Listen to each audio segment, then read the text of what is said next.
Wow, ಅಲ್ಲಿ ನೋಡಿ 2 3 4 ಇನ್ನೂವರೆಗೂ ಕಾಡು ಕಡೆ ನೋಡ್ದಲ್ಲ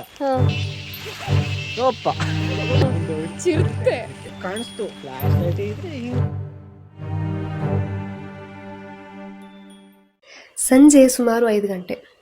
ಬೆಳಗ್ಗೆಯಿಂದ ಮನೆಯಲ್ಲೇ ಕೂತು ನನಗೆ ಬಿಕ್ಕೆ ಹಣ್ಣು ನೆನಪಿಗೆ ಬರುತ್ತೆ. ಹಾಗಾಗಿ ನಾನು ಪಕ್ಕದ ಮನೆ ವೆಂಕಟೇಶಣ್ಣನ ಬಳಿ ಹೋಗಿ ಹೀಗೆ ಹೇಳ್ತೀನಿ, ವೆಂಕಟೇಶಣ್ಣ, ಒಂದು ರೌಂಡು ಗೇರ್ಗುಡ್ಡ ಹೋಗಪ್ಪ.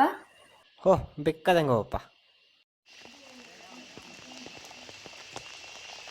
ಪ್ರಕೃತಿಯನ್ನ ಕಣ್ಣಿನಲ್ಲಿ ಕೇವಲ ನೋಡಬಹುದು, ಆದರೆ ಅದನ್ನ ಅನುಭವಿಸ್ಲಿಕ್ಕೆ ಮನಸ್ಸು ಬೇಕು. ಯಾವಾಗ ಮಳೆ ಹನಿಗಳಲ್ಲೂ ಸಂಗೀತ ಕೇಳಿಸುತ್ತೋ, ಯಾವಾಗ ಗಾಳಿಯ ಸದ್ದಿನಲ್ಲೂ ಮಾತು ಕೇಳಿಸುತ್ತೋ, ಯಾವಾಗ ಮರಗಳ ನಿಶ್ಚಲತೆಯಲ್ಲೂ ಚಲನೆ ಕಾಣಿಸುತ್ತೋ, ಹಾಗೂ ಯಾವಾಗ ಶಬ್ದದಲ್ಲೂ ನಿಶ್ಶಬ್ದ ಅನುಭವಕ್ಕೆ ಬರುತ್ತೋ, ಆಗ ನೀವು ನಿಜವಾಗ್ಲೂ ನಿಮ್ಮ ಮನಸ್ಸನ್ನ ಬಿಚ್ಚಿ ಪ್ರಕೃತಿಯನ್ನ ಗಮನಿಸ್ತಾ ಇದ್ದೀರಿ ಅಂತ ಅರ್ಥವಾಗುತ್ತೆ.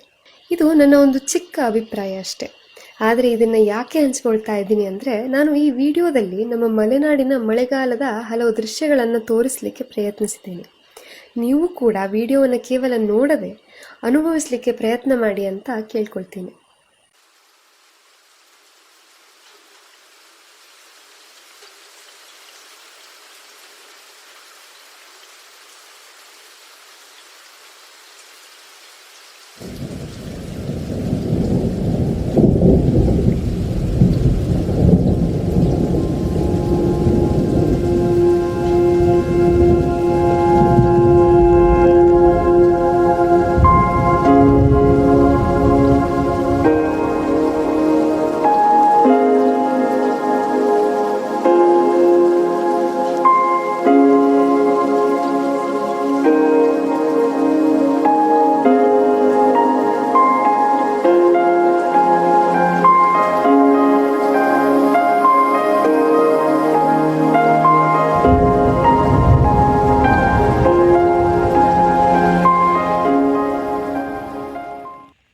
ವೆಂಕಟೇಶಣ್ಣ ನನಗಿಂತ 3 ವರ್ಷ ದೊಡ್ಡವರು.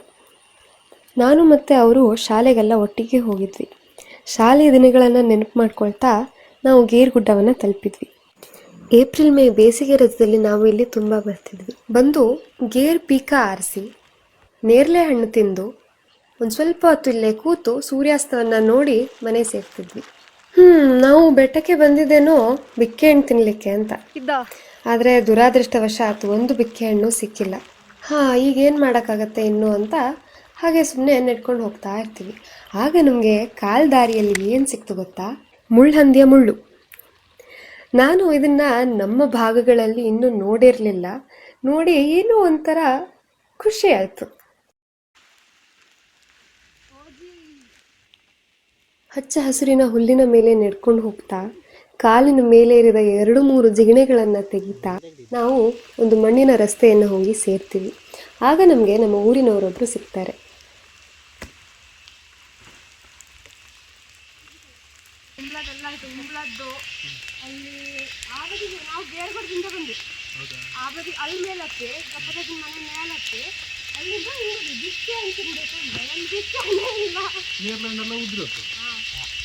ಹಿಂಗೆ ಕ್ಯಾಮರಾ ಇಟ್ಕೊಂಡಿದ್ರು ಕಾಡ್ಕೊಂಡು ಬರ್ತದೆ ರಾತ್ರಿ ಎಲ್ಲ. ಸರಿ, ನಾ ಬರ್ತೇ ಅಲ್ಲಿ ಕಾಯ್ತಾ ಇದ್ದಾರೆ.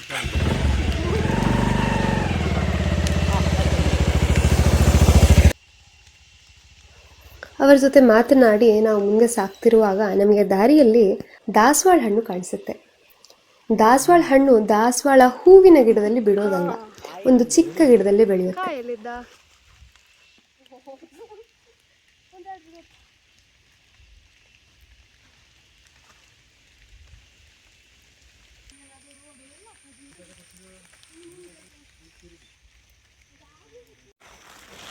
ಕೆಲಸದವಲ್ಲವ ಇಲ್ಲೆಲ್ಲೋ ಮೇಲೆ ಕುತ್ಕೊಂಡು ರಾತ್ರಿ ಅಂದರೆ ಸಂಜೆ ಮೇಲೆ 5 ಗಂಟೆ ಮೇಲೆ ಮೊಬೈಲ್ ನೋಡೋದು.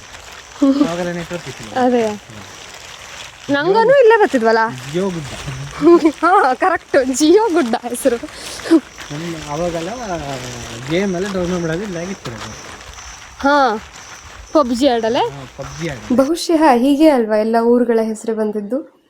ಜಿಯೋ ನೆಟ್ವರ್ಕ್ ಬರುವಲ್ಲಿ ಜಿಯೋ ಗುಡ್ಡ, ಗೇರು ಮರ ಇದ್ದಲ್ಲಿ ಗೇರು ಗುಡ್ಡ. ಓದಿಗಾಗಿ ಅಥವಾ ಕೆಲಸಕ್ಕಾಗಿ ನಮ್ಮ ಮನೆಯನ್ನು ಬಿಟ್ಟು ಬೇರೆ ಕಡೆ ಹೋದಾಗಲೇ ನಮಗೆ ನಮ್ಮ ಮನೆಯ ಬೆಲೆ ಅಥವಾ ನಮ್ಮ ಹುಟ್ಟೂರಿನ ಬೆಲೆ ಗೊತ್ತಾಗೋದು ಅಲ್ವಾ? ಈ ವಿಷಯದ ಬಗ್ಗೆ ಹಾಗೂ ಹಲವಾರು ವಿಷಯಗಳ ಬಗ್ಗೆ ಮಾತನಾಡ್ತಾ ನಾವು ಮುಂದೆ ಸಾಗ್ತಾ ಇದ್ವಿ. ಇದು ನಮ್ದು ಐಸ್ ಕಡ್ಡಿ, ಐಸ್ ಕಣ್ಣಿಗೆ ಇಟ್ಕೊತಿದ್ವಲ್ಲ, ಇಲ್ಲೇ ಇಲ್ಲೇ ಮುಂದೆಲ್ಲರೂ ಇದ್ರಿರೋ, ಇದೆಲ್ಲ ಅಲ್ಲ. ಅದೇ ಗಂಟೆ ಸುಮಾರು 6 ಆಯಿತು. ಕತ್ತಲಾಗ್ತಾ ಬಂದಿತ್ತು. ಹಾಗೆ ನಮಗೆ ಕಾಡ್ಕೋಣದ ಹೆದರಿಕೆನೂ ಶುರುವಾಗಿತ್ತು. ನಂಗೆ ಏನು ಹೆದರಿಕೆ ಆಗ್ತಾ ಇರ್ತದೆ ಅಂತದ್ದು ಗೊತ್ತಿದ್ದ? ಈ ತರ ಕರ್ವಿಂಗ್ ಅಲ್ಲಿ ಎದುರುಗಡೆ ಅಂತ ಇದ್ದು ಕಾಣ್ತಿಲ್ಲ. ಒಂದು ಇನ್ಸಿಡೆನ್ಸ್ ಹೇಳ್ತೀನಿ. ಅಲ್ಲಿಂದ ಮನೆಯವರೆಗೆ ಹೋಗ್ತಾವ, ಒಬ್ಬನೇ, ಯಾರು ಇಲ್ಲ. ಎಷ್ಟು ಗಂಟೆ? 1:30-2 ಗಂಟೆ ರಾತ್ರಿ. ಕಪ್ಪ ಜಜ್ಜಿ ಮನೆ ಮೇಲೆ ಹೊತ್ತಲ್ಲಿ ಒಂದು ಕರೆಂಟ್ ಕಂಬಕ್ಕೆ ಸ್ಟ್ರೀಟ್ ಲೈಟ್ ಹಾಕಿದ್ದ. ಅದಿತ್ತು ಅಲ್ಲಿ ಅವಾಗ. ಬಂದಿನ ಸುಮಾರು ಮುಂದೆ ಬಂದಿದ್ವಿ. ಇಲ್ಲಿಂದದೇ ಅಲ್ಲಿವರೆಗೆ ಡಿಸ್ಟೆನ್ಸ್ ಅಷ್ಟೇ. ಇನ್ನೂವರೆಗೂ ಕಾಡ್ಕೊಂಡು ನೋಡ್ದಲ್ಲ. ಹೋದಿ ಒಂದೇ ಸಲ ಅದು ಕಾಣಿಸ್ತು, ಫ್ಲಾಶ್ ಲೈಟ್ ಇದ್ರೆ ಹಿಂಗೆ ಇಷ್ಟಿಷ್ಟು ಡಿಸ್ಟೆನ್ಸ್ಗೆ ಹೊಡ್ತಿದ್ದೆ ನಾನು. ಅಷ್ಟೆಲ್ಲ ದೂರ ಕಾಣಿಸ್ತಿಲ್ಲ. ಹಂಗೆ ಕಿತ್ತ ಬಿದ್ದು ಮೇಲೆ ನೋಡಿದ್ದು, ನೋಡ್ಕೊಂಡು 2 ಕಾಡ್ಕೊಂಡು ಇದ್ದ, ಹಿಂಗಿದ್ದ.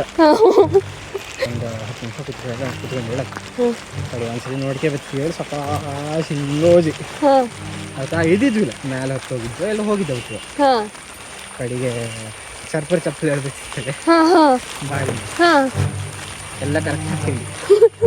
ಉಸಿರೆಲ್ಲ ಫುಲ್ ಒಂದೇ ಸ್ಟ್ರೆಚಲ್ಲಿ ತೆಗ್ಲಿತ್ತು. ಅಲ್ಲಿ ನೋಡಿದ್ದೆ. Is the real adventure.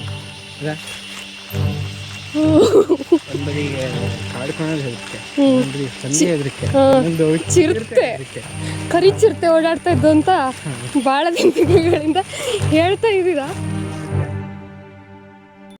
ಎಷ್ಟೇ ಹೆದರ್ಕೊಂಡು ಮುಂದೆ ಸಾಗ್ತಾ ಇದ್ರೂ, ನಾನು ಹಿಂದಿನ ವಿಡಿಯೋದಲ್ಲಿ ಹೇಳಿದ್ದೆ ನಿಮಗೆ, ನಾವು ಶಾಲೆಗೆ ಹೋಗ್ತಾ ಅಕ್ಕಪಕ್ಕದಲ್ಲಿರೋ ಗಿಡಗಳನ್ನು ಗುರುತಿಸ್ಕೊಂಡು ಹೋಗ್ತಾ ಇದ್ವಿ ಅಂತ.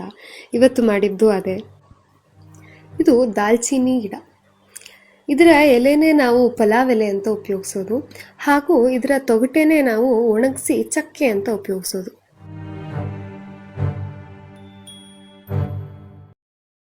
ಕುನ್ನೆರ್ಲೆ, ಎಸ್ ಕುನ್ನೆರ್ಲೆ. ಕಾಡು ಕೋಣದ, ಕಾಡು ಹಂದಿಯ ಹಾಗೂ ಚಿರತೆಯ ಭಯ ಎಷ್ಟೇ ಇದ್ರೂ ದಾರಿ ಮಧ್ಯದಲ್ಲಿ ಸಿಕ್ಕಿದ ಎಲ್ಲ ಹಣ್ಣುಗಳನ್ನು ತಿಂತ ನಾವು ಮುಂದೆ ಹೋಗ್ತಾ ಇದ್ವಿ. ನೋಡು, ತೆಗಿ ಒಂಚೂರು.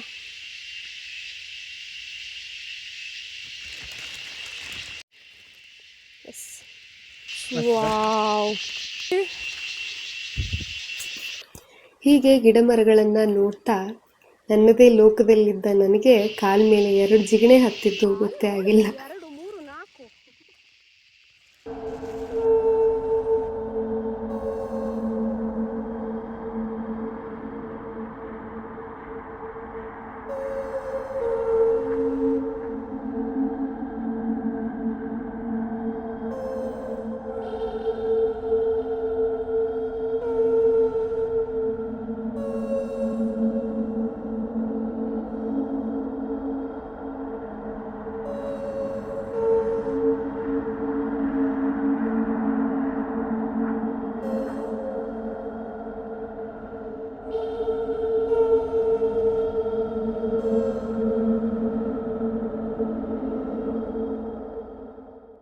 ಇದು ಉಪ್ಪಗೆ ಹಣ್ಣು. ಇದರ ಬೀಜವನ್ನು ತುಪ್ಪ ಮಾಡಲಿಕ್ಕೆ ಬಳಸ್ತಾರೆ, ಹಾಗೂ ಇದರ ಸಿಪ್ಪೆಯನ್ನು ಒಣಗಿಸಿ ಅಡುಗೆ ಪದಾರ್ಥಗಳಲ್ಲಿ ಬಳಸ್ತಾರೆ. ರಸ್ತೆಯ 2 ಕಡೆ ದೊಡ್ಡ ದೊಡ್ಡ ಮರಗಳಿದ್ದ ಕಾರಣ ಬೆಳಕು ನೆಲಕ್ಕೆ ತಾಕ್ತಿರ್ಲಿಲ್ಲ. ಈಗ ಸ್ವಲ್ಪ ಬೆಳಕಿನತ್ತ ಬಂದ್ವಿ. ಆದರೆ ಅಲ್ಲಿ ಹೋದ ತಕ್ಷಣ ಏನಿದು? ಹೌದು ಕಣ್ತಲ್ಲ. ಹೌದಾ? ನೇರ್ಲೆ ದಾಟಕತ್ತಲ್ಲ, ಇದನ್ನ ದಾಟ್ಕೊಂಡು ಆ ಬದಿಗೆ ಎಲ್ಲ ಉಟ್ಕೊಂಡು ನಿಂಗೆ ನೆನ್ಪಿದ್ದ ಒಂದ್ಸಲಿಯ ನಂಗೆ ಶಾಲೆಗೆ ಹೊತ್ತ ಕರೆಯ ನಿಂಗೆ ಒಂದು ಅಲ್ಲಿ ಮ್ಯಾಲಿನ ಮನೆ ಅಲ್ಲ, ಕೆಳಗಿನ ಮನೆ ಮುಂದೆ ಒಂದು ದೊಡ್ಡ ಮರ ಬಿದ್ದಿತ್ತಲ್ಲ, ಒಂದು ದೊಡ್ಡ ಮರ ಬಿದ್ದಿತ್ತಲ್ಲ ಹ್ಮ್ ಹಂಗೆ. ಆಮೇಲೆ ನಾನು ಇದು ಎಷ್ಟು 1ನೇ ಕ್ಲಾಸ 2ನೇ ಕ್ಲಾಸ ಅಲ್ಲ, ಮೋಸ್ಟ್ಲಿ 3ನೇ ಕ್ಲಾಸ್ ಇದ್ಮೇಲೆ. 3ನೇ ಕ್ಲಾಸ್ ಅಂದ್ರೆ 6ನೇ ಕ್ಲಾಸ್ ಆಗಿತ್ತಲ್ಲ. ಮರ ಅಂದ್ರೆ ದೊಡ್ಡ ಮರ, ಫುಲ್ ರೋಡ್ ಎಲ್ಲ ಫುಲ್ ಕವರ್ ಆಗೋದು. ಎಲ್ಲಿ ಹೇಳು? ಇಲ್ಲಿ ನಮ್ದು ಮ್ಯಾಲಿನ ಮನೆಗಿಂತ ಮುಂದೆ, ಹೊಸದ ಕಟ್ಟೆಗಿಂತ ಮುಂದೆ ಒಂದು ದೊಡ್ಡ ಮರ ಬಿದ್ದಿತ್ತು. ಅದ ಶಾಲೆಗೆ ಹೋಗ್ತಾ ಇದ್ಯಾ ಮಳೆಗಾಲ, ಹಂಗೆ ಸಕಾಶ್ ಮುಂದೆ ಹೋಗ. ಹಾ ಶಾಲೆಗೆ ಹೋಗ್ತಾ ಇದ್ಯಾ ಮಳೆಗಾಲ. ನಂಗೆ ಹೆದರಿಕೆ ಮರ ದಾಟಲು, ಅದಕ್ಕಿಂತ ಅಷ್ಟು ದೊಡ್ಡಕಿದ್ದು ನಂಗೆ ಕಾಲ್ ಸಿಗ್ತಾನೂ ಇಲ್ಲ ಆತ. ಹಂಗೆ ನೀನು ಗಣೇಶ ಇಬ್ರು ದಾಟಿದ್ವಿ. ಹೆಂಗ್ ದಾಟಲ್ಲ ಹೆದರಿಕೆ ಆಗ್ತಾ ಇದ್ದು. ನೀನ್ ಹೇಳ್ತಾ ಇದ್ದೆ ಸುನಿಧಿ ಬಾರೆ ಅಂತ ಆಗ್ತಿಲ್ಲ, ಬಾರೆ ಅಂತ ಆಗ್ತಿಲ್ಲ ಅಂತ. ಹಂಗೆ ಆಮೇಲೆ ನಂಗೆ ಆಗ್ತಿಲ್ಲ ಒಳ್ಳೆ ಶುರು ಮಾಡಿ, ಆಮೇಲೆ ನಂಗೆ ನಾಗರಾಜ್ ಅಕ್ಕನ ಮನೆ ಹೋಗ್ಕೊಂಡು ಅಲ್ಲಿ ಹೋಗ್ಕೊಂಡು ಕುಂತಿದ್ಯ ಮರ ಕಟ್ ಮಾಡಿ ಮಾಡೋ ತನಕನು. ಆಮೇಲೆ ಶಾಲೆಗೆ ಹೋಗೋದು 10 ಗಂಟೆಯ 10:15 ಏನೋ ಆಯ್ತು. ಕೇಳಿದಾಗ ಗುರುಜಿ ಕೇಳಿದಾಗ ಹೇಳಿದ್ಯ ಮರ ಬಿದ್ದೋಗಿತ್ತು, ನಂಗೆ ದಾಟಂಗಿಲ್ಲ ಅಂತ.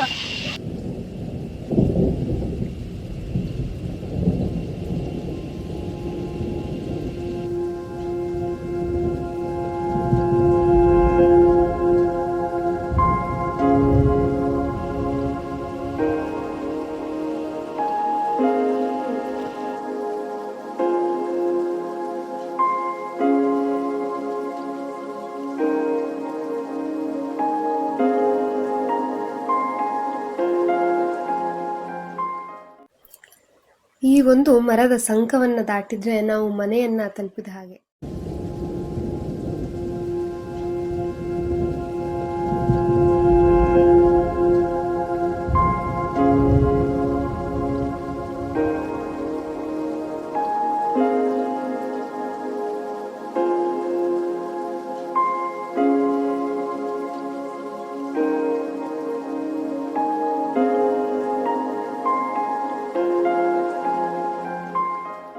ಹಿಂದಿನ ವಿಡಿಯೋದಲ್ಲಿ ಹಲಸಿನ ಹಣ್ಣಿನಿಂದ ಏನು ಮಾಡಿದ್ವಿ ಅಂತ ಈ ವಿಡಿಯೋದಲ್ಲಿ ಹೇಳ್ತೀನಿ ಅಂತ ಹೇಳಿದ್ದೆ.